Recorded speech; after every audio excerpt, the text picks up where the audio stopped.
Have you ever heard the saying, may your head and your heart be where your feet are? I actually heard that saying this weekend at woman camp. I went camping with 2,400 women this weekend, and that was one of the prayers that we opened Friday night with. There was a time when I didn't fully understand what that meant until a season of my life forced me to. And honestly, I wish I'd learned that sooner because ignoring it cost me way more than I realized. I'll tell you that story in a minute. But first, welcome to a brand new series on biofeedback, where we're going to unpack what it really means to listen to your body in midlife. Like, where do you even start? Because I remember going, I don't know where to start. We don't want to start with what worked decades ago, and we don't want to start with what someone else says is the answer, but what your body is saying right now in real time. So, welcome back to the Menopause Method podcast. My name is Kim Allen, and this series is about learning and trusting to treat your body as the barometer it is of truth. Because here's the thing, what worked in the 30s probably doesn't work the same way it does now in your 50s. And believe me, that's not a failure, that's actually feedback.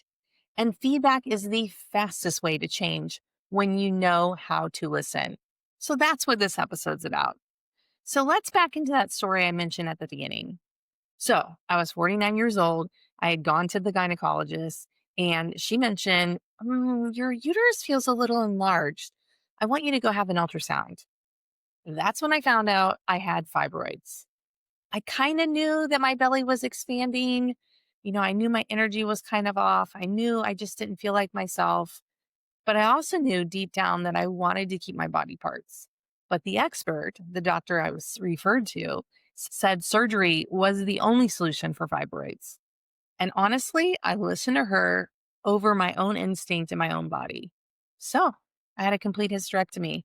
I had my uterus and my ovaries removed through a robotic surgery.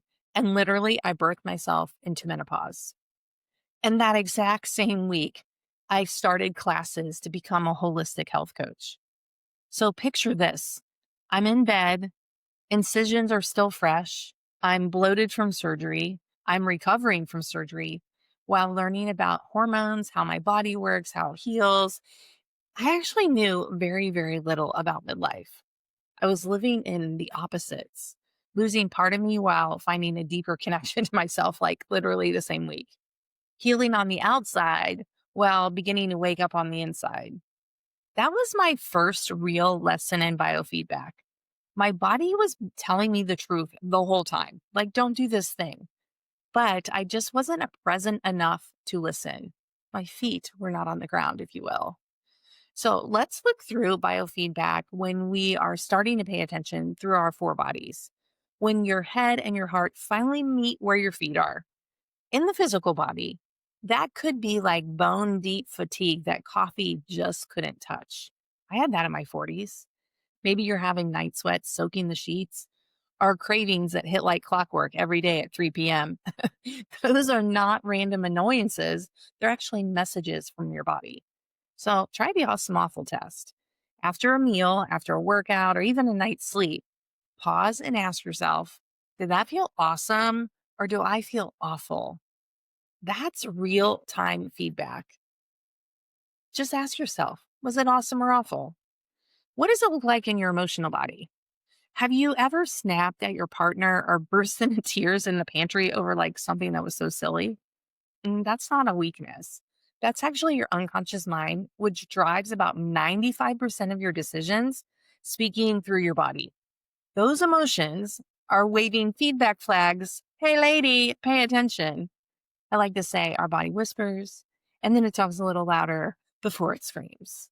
And when I look back on my hysterectomy story, that totally happened. But I was clueless. I wasn't paying attention. I was just hitting go and following my checklist.